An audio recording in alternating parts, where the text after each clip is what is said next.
Hi, let me introduce you Professor Dave Schuster, professor in psychology. Yes. And he will today talk to you about creating a better defender through cognition.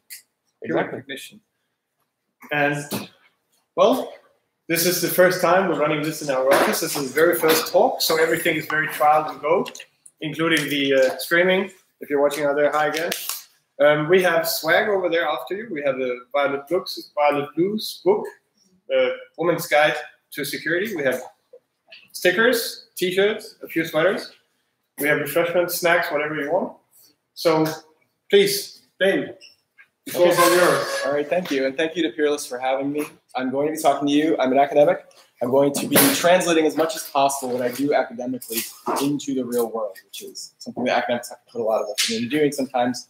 But hopefully you'll agree by the end of this talk that the work that I do is really filling a need in terms of providing cybersecurity solutions. So I'm going to be spending this time with you telling about my work, my research, and understanding the human side of cybersecurity. So as a way of introducing myself,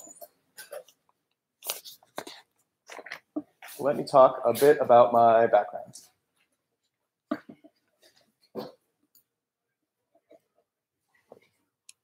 Is this computer here? Is that working? Is it the wrong one? Nope. Of course, this was working 2 minutes ago. Critical error indicator. There we go. Okay. Probably need to close some other windows. It's like a resource. So the story of my involvement in cognition and how it relates to cybersecurity goes back to when I was in high school. This is around the year 2000. I ran a hometown on-site computer repair business. And what this involved, this is about the year 2000. What this involved was really sitting in front of people's Windows 98 machines and helping them to uninstall browser toolbars and other forms of adware that were really starting to become a problem and really resulting from people kind of clicking on the wrong thing, installing something, and then the whole computer slowing down, and then they're calling me. Well, one thing I really became interested in was the variability in people's relationship to their home PC. And that for some people, this was a time where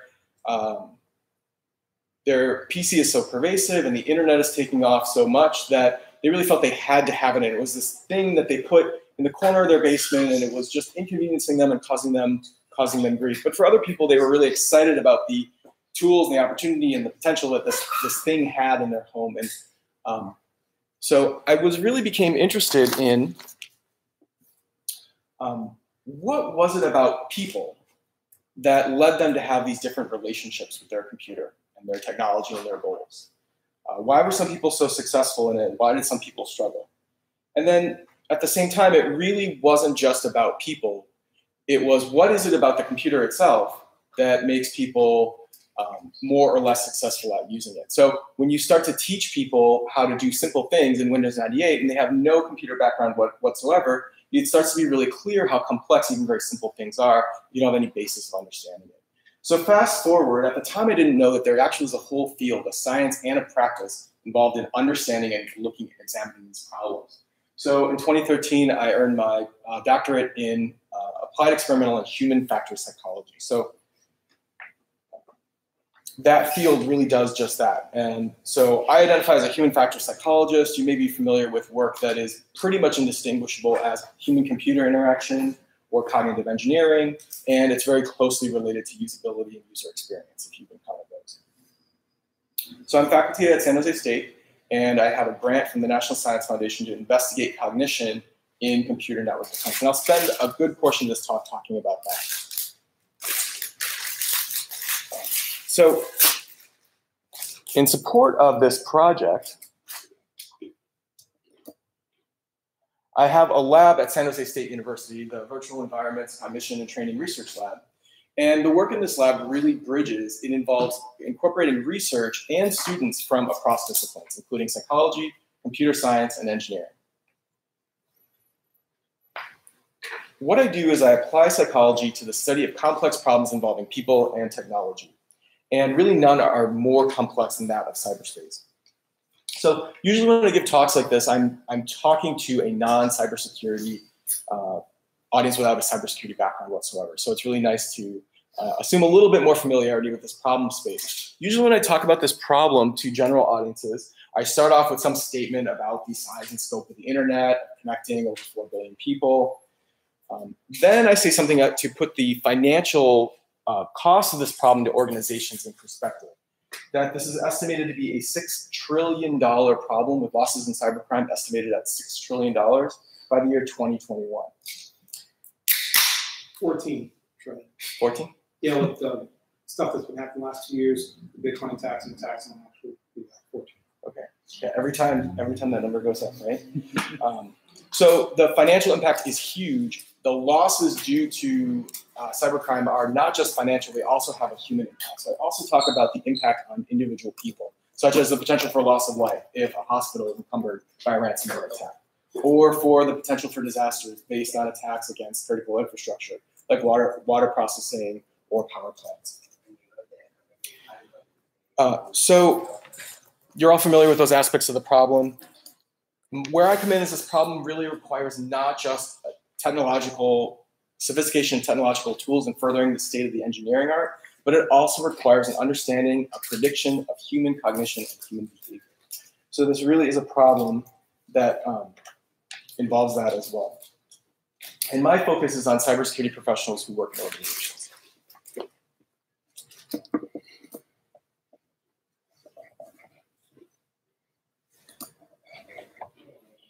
I'm just out of range.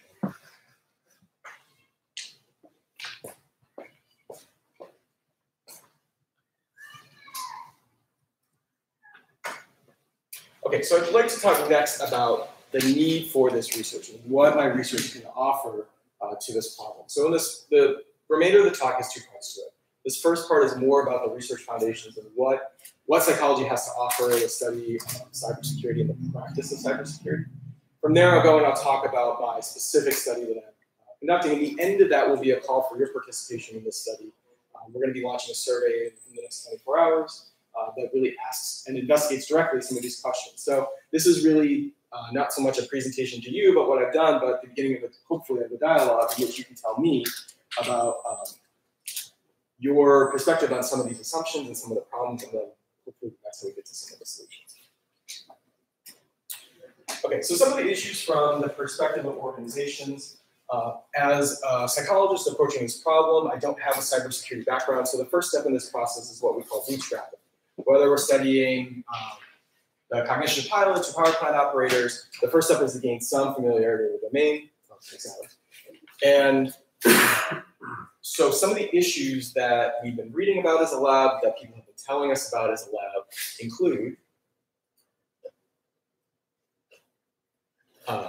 the cat and mouse game between attacks and defenses, that increasingly sophisticated attacks are met with correspondingly increasingly sophisticated defenses for those attacks. And the problem with that is that cycle creates this proliferation of an endless number of potential attack vectors and an endless number of potential tools to solve those particular problems. But what's missing from that is an understanding of how those all link together. And it also creates a challenge for training others to perform this type of work, in that you have just this growing body of knowledge. How do you train people? How do you get people to learn and understand about this field as a whole? The next problem is the challenge of the comparison between the ease of capturing data. Computers and organizations are very good at capturing lots of data, matched with the challenge of turning that data into actionable good decision making. So part of on that last point is that the thinking of people is very different from the information processing of computers, and that people and computers are really good at different things. So we need to understand how human decision making impacts this problem. Next, the challenge is that the speed at which decisions need to be made is becoming faster and faster and faster, well beyond the capability of human perception, cognition, and then decision making. So what's the solution to this? Organizations need tools that support that decision making. They'll take more authority in the decision making process than seen previously. And so technologies that are becoming more what were nice to have are now essential to have, including automation and security orchestration. In human factors, automation is something that we've been studying for decades. And automation is a general term that we use as replacing any effort of people with the effort of machines. So anything that a person could have done or could conceivably do, if you replace that with a machine, then you're automating that task. And so that's similar. A similar concept carries over into data center environments. So the challenge is that implementing automation creates some unique challenges, which I'll talk about in a few minutes. The next problem is something I also don't need to tell you about, which is the talent shortage, the cybersecurity workforce shortage. That another number that goes up every time I look at the next estimate. Currently, I have 1.8 million worker shortage by the year 2022. So this is a wide-scale problem. This is something that requires new and novel approaches to training that are also very effective, and it really requires broader participation in cybersecurity careers, more than what we're seeing currently. So we need solutions that incorporate that. Okay, next. So in line with this workforce talent shortage is a state of cybersecurity careers as being part of having emerging professionalization. And so I don't mean that in the term to imply lack of sophistication in any individual skills or even in the capabilities of organizations. But when we talk about and understand consistency across best practices, across companies, across teams, across industries, there's a ton of variability, and rightfully so, because those contexts are very different.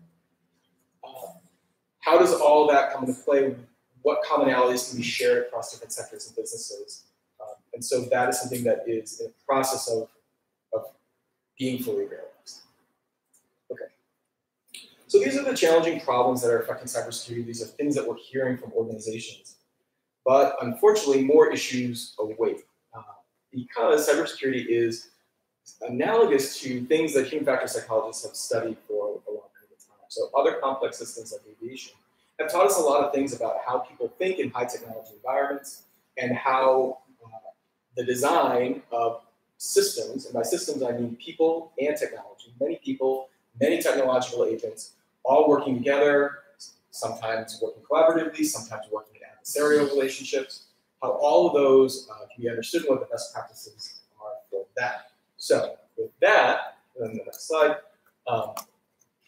we can anticipate that there are some problems that exist or are likely to continue to exist if we don't approach them from a perspective of understanding the human cognition and human decision making as part of the problem.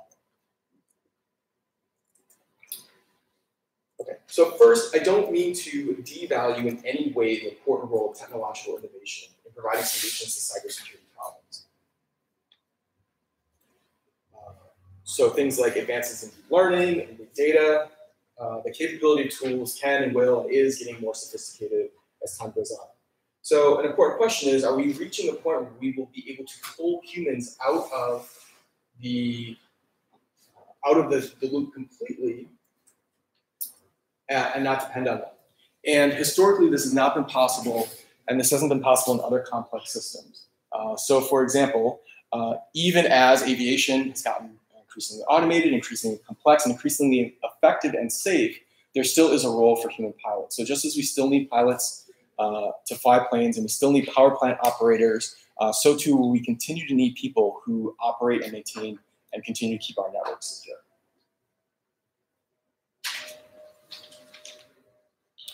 So we need human decision-making in a high technology environment. The tricky part is that people and automated tools can interact in some surprising ways because people are very different from computers. So it's not challenging to think of something that computers are capable. So what's something that computers can just be people at doing time and time again? Low cost, speed, looking at pattern recognition, if well written. Exactly, great. And so what's something that people are capable of doing better than computers? Nuance data. Okay. And figure out when the information is inaccurate on purpose.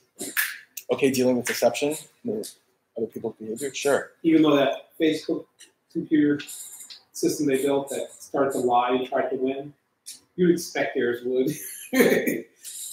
wrote its own language to do that. So you're one step ahead of me. So that's the next point, is that list of what people are better at versus what computers are better at is changing over time. Yeah, right? it wrote its own special purpose language to do that. That's kind of...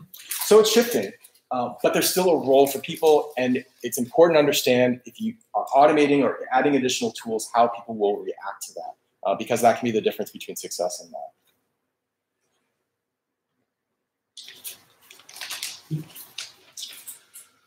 So making people compatible with automation means teaching them to recognize the strengths and the limitations of that automation. And then making automation compatible with people means not confusing them and providing the information that they need when they need it. So automation can help, but issues in automation keep coming up. People might not trust the automated tool. Can you think of a tool that you use in your daily life that you just can't rely on it, and then you may choose not to use it? Or maybe the automation does something unexpected. Why is it doing this? Why is it behaving this way? And people might not understand why that's happening. That could be the moment of a cyber attack. So this is where psychology comes in. I study issues of human-automation interaction. And one way to bridge the gap between people and technology is by making automation compatible with their mental models. So a mental model is a way of understanding how the pieces of something fits together. So if you drive a car, you have to have some understanding of how the steering wheel relates to the brakes, relates to the brake pedal. All those things are connected. Mental models are mechanisms where humans are able to generate descriptions of system purpose and form, explanations of system functioning and observed states, and make prediction about future states of the system. And this is interesting scientifically because across domains, that the quality of somebody's mental model, this is something that we can measure, this is something we can elicit from people. The quality of somebody's mental model predicts their performance across a whole bunch of settings. So mental models, understanding mental models is one of the keys to understanding how experts develop their expertise, how people gain competency and proficiency in cybersecurity careers. Okay, so in my research, I'm measuring the mental models of cybersecurity experts. My research team is conducting interviews of cybersecurity professionals, which I will tell you a lot more about, and that involves eliciting expert knowledge, so capturing it, creating a representation of that knowledge. And the research is going to identify the qualities of that knowledge to distinguish the highest proficiency cybersecurity professionals. Okay. By doing that, the research is going to lead to novel strategies for training. And by doing that, that will help address the workforce shortage and help decrease the skills gap. So another way that we can improve the likelihood of good decision-making in cybersecurity is by understanding a concept called situational awareness. And situation awareness is knowing what you need to know, and it's especially relevant in high-stakes, high-pressure, critical situations. So situational awareness is studied very extensively in pilot decision-making. Situational awareness could simply be the answer to the question, are we being hacked right now? Cyber professionals need to gather lots of targeted information very quickly. And if the automation makes it hard to get at that information, or if it provides information that you don't need, it can become more of an impediment and not even a help. And so we're developing in my lab ways to measure situational awareness that are specifically tailored for cybersecurity decision-making.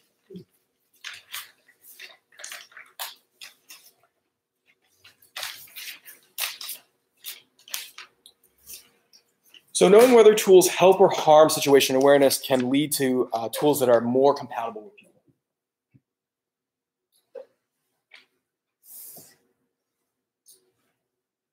All right, so next, one thing that people in automation actually have in common is that both are not perfect. So threats are missed, false alarms are a common occurrence, no matter what tool or what person is at the helm. These tools and people make mistakes, and the tools don't handle ambiguity very well. So working with real automation means understanding what its limitations are and still benefiting from its strengths. And what that really means from a psych perspective is that you have to trust your automated tools. You have to trust the technology. And intuitively, it sounds like, I guess depending on your background, you might hear the word trust and think, well, trust is something we always want to have, or trust is something we never want to have, right? In the context of dealing with an automated tool, you want to have something in the middle, which is appropriate trust. If you over-rely on your tools and you see them as, oh, that's got it, that's not something I need to monitor, when in fact you do, then things can be missed. On the other hand, if you under-trust your tools, then something that could provide a benefit, could increase your overall security, is going to go underutilized. And so both of those are suboptimal outcomes. So dealing with unreliability in human and machines really is about fostering appropriate trust. Appropriate trust and automation. So these are the issues. With my current research, I'm at the first step to addressing these issues by applying research in cybersecurity. So next, I want to provide you a little bit more detail on the specific research that we're doing in our lab, and then end this with a call for your participation. Okay. So my NSF, the National Science Foundation, is funding this research. It's a 5-year project. And the goal is to develop empirically supportive cognitive training methods for cyber defenders. So what does that mean? Well, they're going to be evidence-based, meaning that we are collecting data. We're collecting data that's going to support some new strategies for training cybersecurity professionals. And that's only going to be the beginning step. Following that, those strategies are going to be validated. And that's going to provide a lot of information about what is and is not effective. And by cognitive training methods, it's really going to focus on the thinking, the process and the outcomes of somebody's thinking and how that relates to their cybersecurity.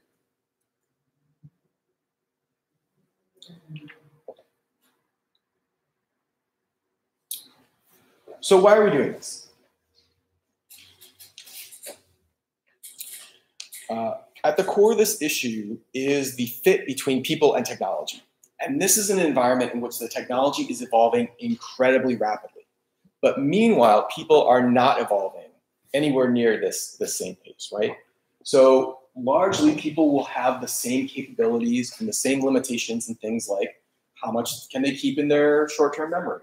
How much, what is the maximum limits of their attention? So the phrase that pay attention is really quite accurate in that attention is a very effortful process. It's something that we can only do so much without rest. Or what's the limit of what somebody can handle at one particular point in time? So while people aren't changing on these, people also are highly variable in what they're able to do in their own capabilities. And these capabilities are changing over time. So as someone gains expertise and gains knowledge in a domain, they may be able to have more focused attention or be able to deal with a higher capacity, have a higher capacity for workload. They can handle more than novices can. So our solution to this is to focus on training. Okay. We can focus on training, on changing the technology, and those are interventions based on design. We can also focus on changing people. And those are interventions that are largely based on training. So one focus here is on impacting training. So we're contributing by understanding the performance of people and the decisions and the impact of the decisions that they make. And by informing training, by having new ideas about what's effective in training cybersecurity professionals, we can aim to shorten the path between novice cyber defenders and the highest proficiency cyber professionals. Okay, so how are we going to do that? This is an overview of this 5-year research effort. So where we are is in this first stage, and that is identifying cognitive outcomes that predict successful threat response. So basically, before a good or bad decision is made, what are the measurable qualities of somebody's cognition? And what do we know about how that predicts that more or less successful decision making? So the effort there is to identify ways to measure those things. So that involves things like measuring mental models and measuring situational awareness. And doing it in a way that's replicable and in a way that can work in an operational environment.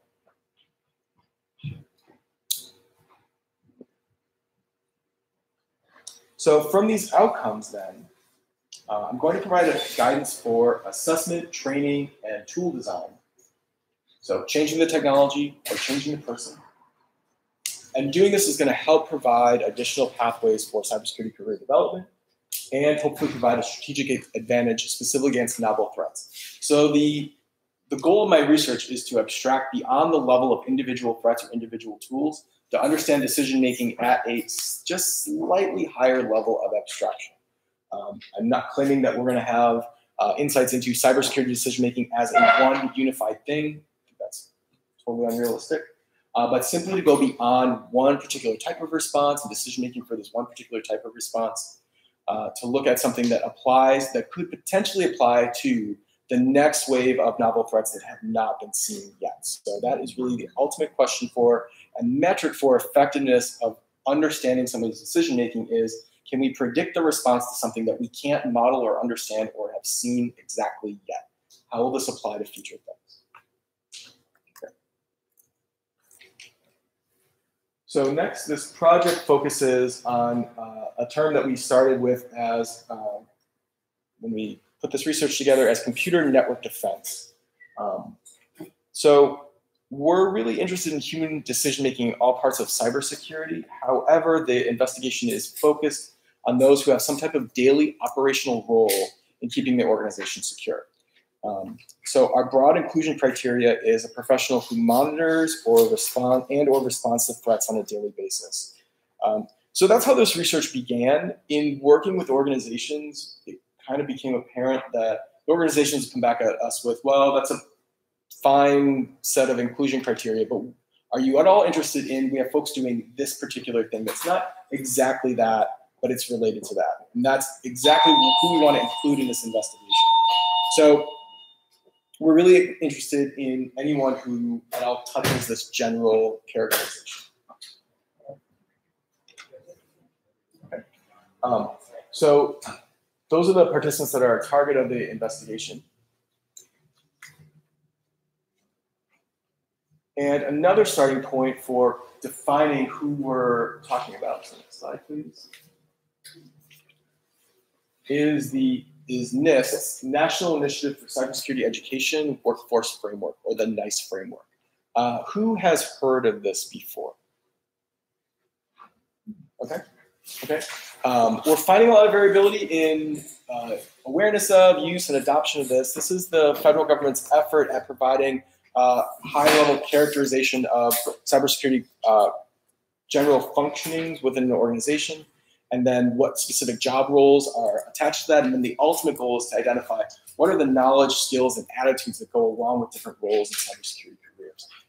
If I may, please. Just today, Jay Gennell on the Peerless community wrote a extensive introduction to the NICE framework and how you can use it to map out your InfoSec career. It was pretty good, actually. Excellent. So this has been developed. This has also been developed empirically, meaning that the government has gone to cybersecurity professionals, they've surveyed them, they've provided draft recommendations, and then they delivered them back. However, a lot of that effort has focused on government cybersecurity work. And so there's a disconnect, something of a disconnect between how government cybersecurity operates and runs and how private industry operates and runs. And so this is potentially very useful. Our investigation will really focus on the analyze and the protect and defend categories. You know what you should do? You should connect. You're at Silver State. You know the FAIR Institute now. The FAIR Institute. Yeah. Okay. Yeah, they host the FAIR conferences. Also up here, you know, you're a block away from OpenDNS. They host the Open Lakes. Mm-hmm. A lot of the frontline operational people who discuss cybersecurity, not the CISO, but the actual frontline ones, they are part of the Open Lake communities all over. Okay. Cisco bought OpenDNS. So those are two contact. Are you on Twitter? Do you have a link for us to go to the? Yes. Can I ask you? I'll tweet it to you right now. Sure. Yeah. I'm in both groups. Like Cisco got both the regional labs. Okay. So if you go to vectorlab.net, VECTR lab.net, the Twitter is just on the right side of the page. Okay. VECTR.net. Nice. Vector Lab. Sorry. VECTR lab.net. Okay. So the definition of the analyze category is highly specialized review and evaluation of incoming cybersecurity information to determine its usefulness for intelligence. And the protect and defend category are folks who identify, analyze, and mitigate threats to internal information technology systems and or networks. Okay. So again, this is a starting point. This is how we're trying to scope the organization or scope the investigation in cybersecurity. But as this research progresses, it's kind of clear that we kind of bump against the edges of these categories and become more interested in different aspects of the problem. So one thing that's not always true about a planned 5-year research agenda Typically, that would involve, I plan 5 years of experimentation, and then I know exactly what's going to happen in year 4 and hope it comes out that way. That's not an approach that you can take if you're investigating cybersecurity because the field changes so quickly. So one of the qualities of my research is that it's taking a really iterative approach, that in the first year of research, we're really asking why and how, and not being so constrained with exactly what we're going to demonstrate and what we're going to find in the subsequent year. So that's been really effective. I'm biased, but I think that's been really effective at allowing the research to adapt with where cybersecurity is going. So trying to take this context of academic research and accelerate it, be a little bit more nimble and move quickly. So NIST is the starting point for that. Okay, so we're really looking for participation at 2 levels. In the next 24 hours, we're going to post the link to a survey. That survey is something that if you at all work in defending organizations, we'd love for you to complete that survey. We're also looking for organizations to participate and to provide members of the cybersecurity professional team to provide data for this effort. So for organizations and for individuals, there are some benefits to participating in this research. And one is, or I should say, these are some of the things that organizations have told us about the reasons why they're participating in this research. And so one is to really be at the forefront of learning about knowledge, skills, abilities, and attitudes of high proficiency cyber defenders. That's really who we're interested in, is what are the qualities of thinking that distinguish people who are best in these roles. Second, the goal of this research is to push the state-of-the-art in cyber defender training. So this research should develop novel strategies toward accelerating, improving, optimizing training for cyber defense, slightly more broadly than the specific threat scenario level. Long-term aim and impact of this research is to broaden participation in cyber defense careers. So I've heard from, I think it was IBM that said that even if every single computer science major immediately went into cybersecurity, we still wouldn't have enough cybersecurity professionals. So it's clear that we need to create additional pathways beyond those traditional ones, and by identifying what specifically distinguishes cybersecurity decision-making, that can form that foundation for providing that.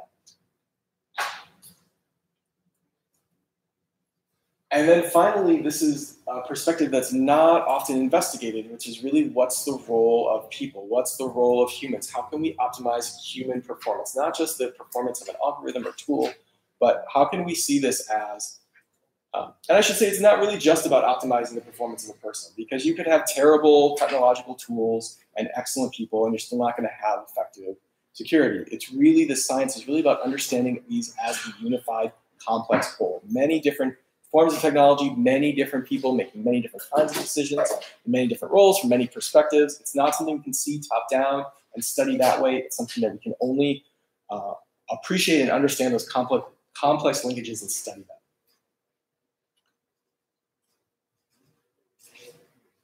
Okay, so here's the method of the research. I really want to emphasize that we are looking to, it's very valuable in this research for any additional participation. So participants from an additional organization, participants in a different sector, participants in an organization of a particular size, a large enterprise, or very small, or a startup. Any of that is incredibly useful to generalizing the outcomes of this research. And not only if we can get 50, 100 people, if we can get 1 or 2 additional people, it provides a big benefit. So these are the 3 components, and what I want to emphasize is some of these are easier things than others. Any participation is incredibly valuable, so we're looking for really any or all of these things. One is a survey, and that survey is going to launch in the next 24 hours on Peerless. Another is performing these interviews, this knowledge elicitation study. And the third is task observation. So going into a little bit more detail on those.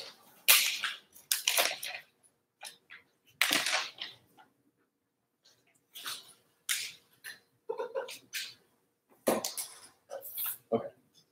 So the survey takes about 20 minutes to complete. It's very open-ended. We're looking for information about your experience, your job role, and your team organization structure and communication. So again, that survey is going to launch, but very easy way to participate. So we're looking for individuals to participate in this survey. We're also looking for organizations to participate in this survey or any of these other parts of the research process.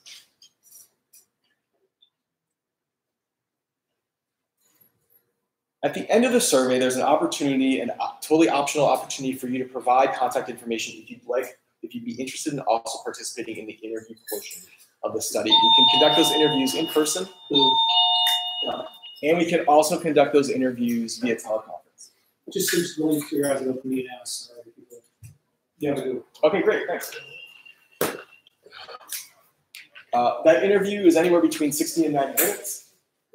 That really involves sharing your knowledge. And there's two activities. One is generation of a concept map, and the other is performing a card sort. And the participants who have done those so far have said that they really enjoyed them, that it's enjoyable to share your knowledge, and it's also something that will really benefit the scientific aims of this project.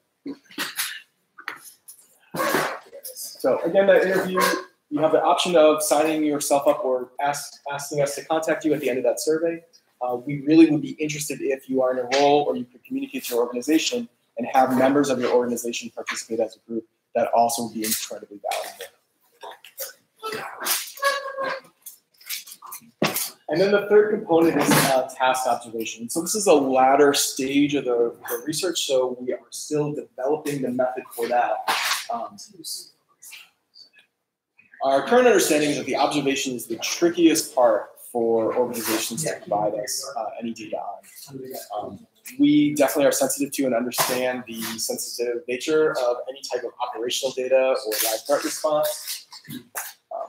So there may be ways in which we can structure that observation that don't provide access to that sensitive information. For these other two, however, we have collected data and done this in a way that really hasn't tapped that. We're not specifically interested in specific responses to, at this time, for these first two pieces, we're not interested in specific threat data or specific log file data or operational data like that. It's really about the process of thinking and making decisions.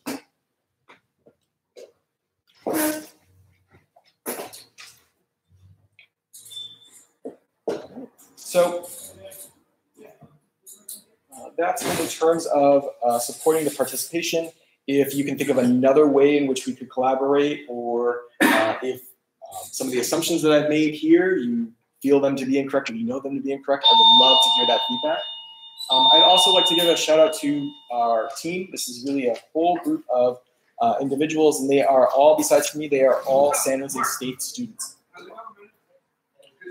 including Steve Wu, who is here with us. Christina Daptian, they're both Masters in Research and Experimental Psychology students. Then we have a team of 17 undergraduate and graduate students. They're in psychology, they're in human factors and ergonomics master's program, they're in the computer science program. So this is also really an opportunity that trains students at San Jose State in research careers. And this all takes place as part of the Silicon Valley Big Data and Cybersecurity Center. So this is just a small piece of a larger research and training effort at San Jose State. And as part of the solutions to the workforce need, San Jose State will become part of this pipeline for cybersecurity professionals and cybersecurity careers. And so where it is right now, we definitely need participation and feedback from industry and government about how to do that most effectively. So that's all I have for you. Thank you.